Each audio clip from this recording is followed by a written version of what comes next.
छात्र फाइनल आज हम आप लोगों को बताने वाले हैं केमिस्ट्री का वो तमाम सारे 36 प्रश्न बताने वाले हैं। मॉडल सेट 4 का बताने वाले हैं 36 प्रश्न।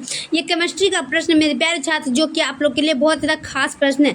तो चलिए मेरे प्यारे छात्र, सबसे पहले मेरे प्यारे छात्र जो भी छात्र इस चैनल पर नए होंगे वो चैनल को लाइक कर देंगे और घंटी का बटन दबा करके चैनल को सब्सक्राइब जरूर कर लेंगे और इस वीडियो को ज़्यादा से ज़्यादा शेयर जरूर करेंगे। तो चलिए मेरे प्यारे छात्र, हम बिना विलंब के बिना टाइम घुमाए अपनी इस क्लास को स्टार्ट करते हैं कि किसमें HCP क्रिस्टल संरचना होती है। किसमें HCP क्रिस्टल संरचना होती है। एक का आंसर होगा option number C, Zn zinc, option number C.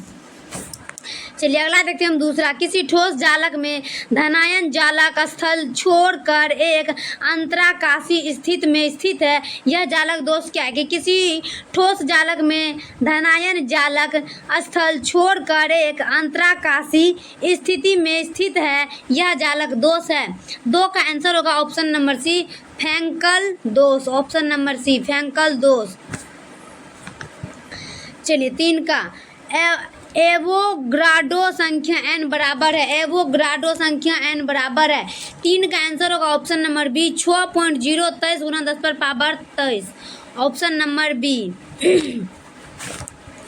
चलिए 4 नंबर का देख लेंगे कि सामान्य ताप एवं दाब पर किसी गैस के 1 मोल का आयतन क्या है। कि सामान्य ताप एवं दाब पर किसी गैस के 1 मोल का आयतन क्या होगा। 4 का आंसर होगा ऑप्शन नंबर बी, 22.4 लीटर। क्या होगा, 22.4 लीटर, ऑप्शन नंबर बी। अगला देख लेंगे हम 5 का। फैराडे का विद्युत अपघटन नियम निम्न में से किससे संबंधित है। कि फैराडे का विद्युत अपघटन निम्न में से किससे संबंधित है। 5 का आंसर होगा ऑप्शन नंबर डी, इलेक्ट्रोलाइट के समतुल्य भार से, ऑप्शन नंबर डी। निम्नलिखित में कौन ऑक्साइड धातु की तरह विद्युतीय गुण दर्शाता है। निम्नलिखित में कौन ऑक्साइड धातु की तरह विद्युतीय गुण दर्शाता है। 6 का आंसर होगा ऑप्शन नंबर डी, क्रो2। क्या होगा, CRO, क्रो2, ऑप्शन नंबर डी।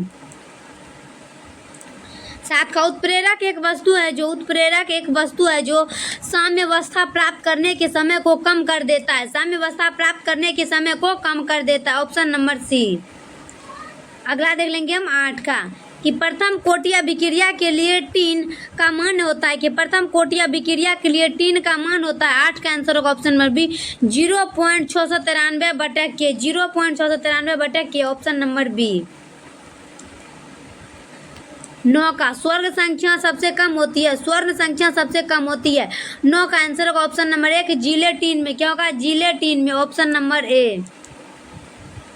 10 का कोहरा निम्न में से किस प्रकार के कोलाइड क्रिस्टल का उदाहरण है। कि कोहरा निम्न में से किस प्रकार के कोलाइडल सिस्टम का उदाहरण है। 10 का आंसर होगा ऑप्शन नंबर बी, द्रव का गैस में विलयन, द्रव का गैस में विलयन, ऑप्शन नंबर बी।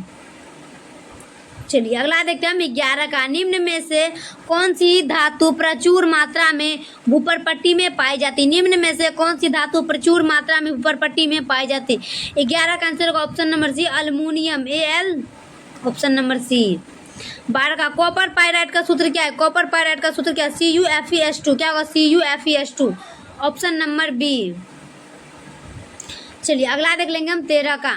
निम्न में से कौन सा एक उभयधर्मी ऑक्साइड है। निम्न में से कौन सा एक उभयधर्मी ऑक्साइड है। 13 का आंसर होगा option number C, B2O2, option number C. चलिए अगला देख लेंगे हम 14 का। सोडियम ऑक्साइड Na2O में सोडियम को ऑर्डिनेशन संख्या कितनी है। कि सोडियम ऑक्साइड Na2 में सोडियम को ऑर्डिनेशन संख्या कितनी है। 14 का आंसर होगा option number B, 4, option number B लगाएंगे 4। चलिए अगला देख लेंगे हम 15 का। कौन प्रथम संक्रमण श्रेणी से संबंधित नहीं है। कौन प्रथम संक्रमण श्रेणी से संबंधित नहीं है। 15 का आंसर होगा option number C, argon, Ag, option number C. 16 का संक्रमण धातुओं का मूल्य लक्षण है क्या। संक्रमण धातुओं मूल्य लक्षण है क्या। 16 का आंसर होगा ऑप्शन नंबर ए, ये परिवर्तनशील ऑक्सीकरण अवस्था दर्शाते हैं। कि ये परिवर्तनशील ऑक्सीकरण अवस्था दर्शाते हैं, ऑप्शन नंबर ए। चलिए अगला देख लेंगे हम 17 का। कौन अधिकतम आयुग्नित इलेक्ट्रॉन वाला होता है। कौन अधिकतम आयुग्नित इलेक्ट्रॉन वाला होता है। 17 का आंसर होगा ऑप्शन नंबर बी, Fe2+। क्या होगा, Fe2+, ऑप्शन नंबर बी। 18 का निकेल का NiCO4 में ऑक्सीकरण अवस्था होती है, निकेल का NiCO4 में ऑक्सीकरण अवस्था होती है। 18 का आंसर होगा option number A 4, option number A लगाएंगे 4। चलिए अगला देख लेंगे हम 19 का ग्रिग्नार्ड प्रतिक्रिया बनाने के लिए ईथर में Mg डालकर किसके साथ प्रतिक्रिया कराते हैं, कि ग्रिग्नार्ड प्रतिक्रिया बनाने के लिए ईथर में Mg डालकर किसके साथ प्रतिक्रिया कराते हैं। 19 का आंसर होगा option number C C2H5Cl, C2H5Cl, option number C. 20 का एल्कीन का सामान्य सूत्र क्या है, एल्कीन का सामान्य सूत्र क्या है। 20 का आंसर होगा ऑप्शन नंबर ए CnH2n, क्या होगा CnH2n, ऑप्शन नंबर ए। चलिए अगला देख लेंगे हम 21 का क्या उत्पाद बनेगा यदि एथिल अल्कोहल को 140 डिग्री सेल्सियस पर H2SO4 के साथ गर्म करते हैं तो क्या होगा, कि क्या उत्पाद बनेगा यदि एथिल अल्कोहल को 140 डिग्री सेल्सियस पर H2SO4 के साथ गर्म करते हैं तो क्या होगा। 21 का आंसर होगा option number B diethyl ether, क्या होगा diethyl ether, option number B. अगला देख लेंगे हम 22 का साधारण ईथर कौन सा है, साधारण ईथर कौन सा है CH3OCH3, CH3OCH3, option number B. चलिए अगला देखते हैं हम 23 का नामांकित में कौन केनी चारों प्रतिक्रिया से होकर गुजरता है, नामांकित में कौन केनी चारों प्रतिक्रिया से होकर गुजरता है। 23 का आंसर होगा option number D HCHO, option number D.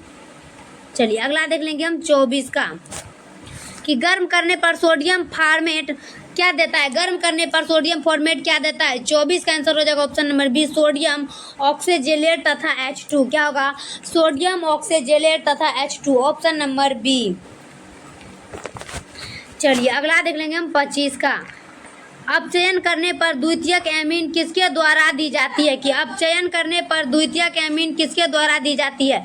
25 का आंसर हो जाएगा ऑप्शन नंबर बी मेथिल आइसोसाइनिड, क्या होगा मेथिल आइसोसाइनिड, ऑप्शन नंबर बी। चलिए अगला देख लेंगे हम 26 का एनिलीन एवं एसीटेल डीहाइड प्रतिक्रिया कर बनाते हैं, कि एनिलीन एवं एसीटेल डीहाइड प्रतिक्रिया कर बनाते हैं। 26 का आंसर होगा ऑप्शन नंबर डी एस्पीस फर्स्ट बेस, क्या होगा एस्पीस first base, option number D. चलिए अगला देख लेंगे हम 27 का मानव शरीर नहीं उत्पन्न करता है, मानव शरीर नहीं उत्पन्न करता है विटामिन, मानव शरीर नहीं उत्पन्न करता है विटामिन, ऑप्शन नंबर सी। 28 का न्यूक्लिक अम्ल में क्रम क्या है, न्यूक्लिक अम्ल में क्रम क्या है बेस शर्करा फास्फेट, क्या होगा बेस शर्करा फास्फेट, ऑप्शन नंबर सी। चलिए अगला देख लेते हैं हम 29 का निम्न में कौन बायोडिग्रेडेबल बहुलक है, निम्न में कौन बायोडिग्रेडेबल बहुलक है। 29 का आंसर होगा ऑप्शन नंबर ए सेल्यूलोज, क्या होगा सेल्यूलोज, ऑप्शन नंबर ए। चलिए अगला देख लेंगे हम 30 का नाइलॉन -6 का निर्माण किसके संगठन से होता है, कि नाइलॉन -6 का निर्माण किसके संगठन से होता है। 30 का आंसर होगा ऑप्शन नंबर सी एडीपी अम्ल व हेक्समेथिनी नाडाड आइएमीन, ऑप्शन नंबर सी। चलिए अगला देख लेंगे हम 31 का कोप्रोलेंट, क्या हुआ कोप्रोलेक्टम के प्रयोग द्वारा बनने वाला संश्लेषित बहुलक क्या कहलाता है, कि कोप्रोलेक्टम के प्रयोग द्वारा बनने वाला संश्लेषित बहुलक क्या कहलाता है। 31 का आंसर का option number C nylon -6, option number C. चलिए अगला देख लेंगे हम 32 का एमोक्सिलिन किसका अर्थ संश्लेषित परिष्करण है, क्या होगा एमोक्सिलिन किसका अर्थ संश्लेषित परिष्करण है। ऑप्शन नंबर 32 का ऑप्शन नंबर ए लगा देंगे penicillin, option number A penicillin. चलिए अगला देख लेते हैं हम 33 का एक विस्तृत स्पेक्ट्रम एंटीबायोटिक है, कि एक विस्तृत स्पेक्ट्रम एंटीबायोटिक है। 33 का आंसर होगा option number D chloramphenicol, chloramphenicol, option number D. अगला देख लेंगे हम 34 का समुद्र जल का पारस्परिक दाब लगभग होता है, समुद्र जल का पारस्परिक दाब लगभग होता है। 34 का आंसर होगा option number A 30 ATM, 30 ATM, option number A. 35 का देख लेंगे हम किसकी स्वर्ण संख्या सबसे कम है? किसकी स्वर्ण संख्या सबसे कम है?